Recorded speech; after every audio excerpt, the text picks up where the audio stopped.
दुनिया वाइट केन डे मना रही है, ये हम बोल रहे हैं एज होस्ट, हम ये बोल रहे हैं, लेकिन जब दुनिया ये दिन मनाती है, आप अली कैसे परसीव करते हो इसको? I think first of all, so thank you so much for having us here.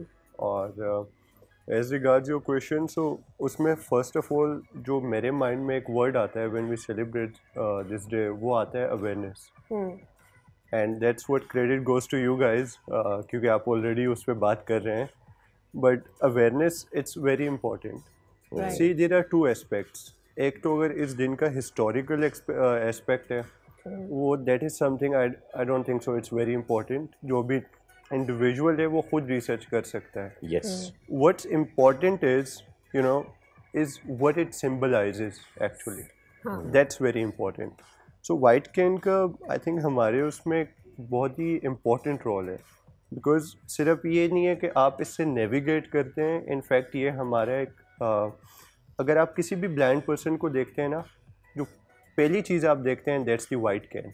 So that's our identity as well. So this is what I think about it. अच्छा, मैं हंसराज, जिस तरह आबिद अली की आपने बातें बताई, तो अब मैं हंसराज की भी कुछ बातें बताऊं.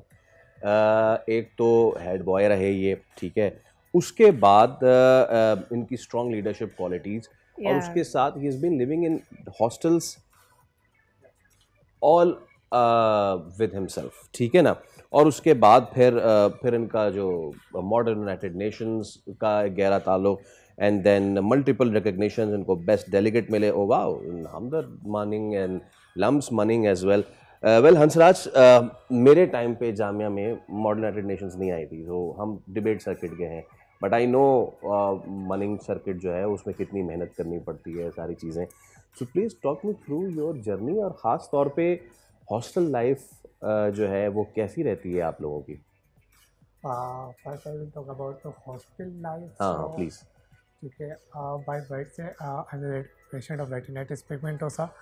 So पूरी लाइफ फैमिली के साथ स्पेंड की, एंड सडनली जब when I lost my vision, तो नवाबशाह में स्पेशल एजुकेशन फैसिलिटीज़ ना होने की वजह से, तो एक यही अपॉर्चुनिटी थी मेरे लिए कि मैं हॉस्टल में रहूँ और अपनी एजुकेशन फर्दर कंटिन्यू करूँ.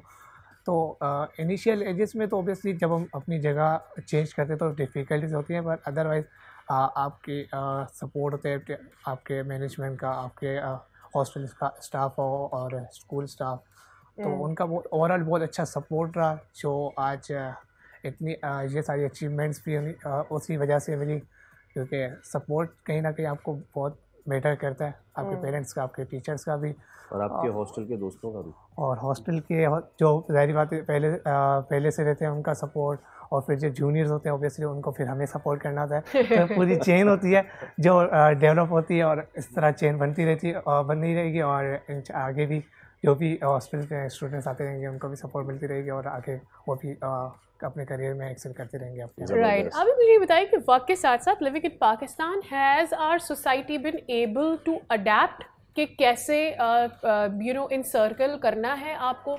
और दूसरा ये कि जब मैं बात करती हूँ कि जी टेक्नोलॉजी आ गई है, कुछ दिन पहले मैं देख रही थी कुछ AI टेक्नोलॉजी वाइट केन के लिए भी आई है, क्या हमारे पाकिस्तान में हम उसको अडेप्ट कर पा रहे हैं? Are we thinking about that?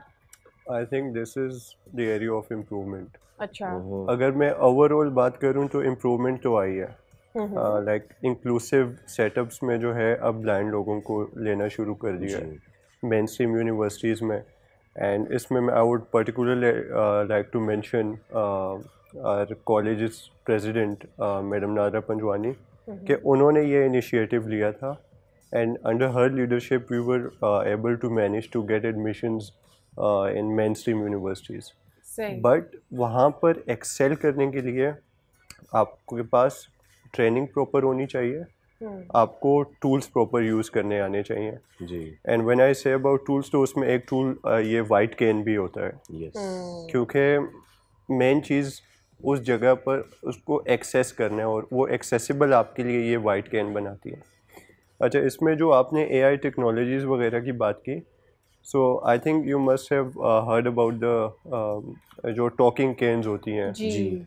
तो आप शायद उसको रेफ़र कर रही हैं. सो वो होता है पूरी दुनिया में, बट इसका practical use in Pakistan I think कि वो जो नॉर्मल कैन्स होती हैं जैसे ये है, ये ज़्यादा वर्केबल है। और उसके पीछे वजह ये है कि हमारा इंफ्रास्ट्रक्चर ऐसा है कि जब आप उस सॉफ्टवेयर को आप डिज़ाइन करते हैं ना, सो उसको आप हर चीज़ की पिक्चर देते हैं, जिस तरह के ऑब्स्टिकल्स आ सकते हैं तो वो कैन रिकग्नाइज करके उस ऑब्स्टिकल के बारे में आपको बता देती है। बट लेकिन वो सेफ़, मैं उसको बहुत ज़्यादा सेफ़ कंसिडर इसलिए नहीं करता कि पाकिस्तान में जिस तरह के मतलब ऑब्स्टिकल्स हैं और जिस तरह का हमारा इंफ्रास्ट्रक्चर है, तो उसका फेलियर हो सकता है एंड वो शायद सेफ़ ना हो। सब्सक्राइब करें और बेल दबाएं ताकि कोई खबर रह न जाए।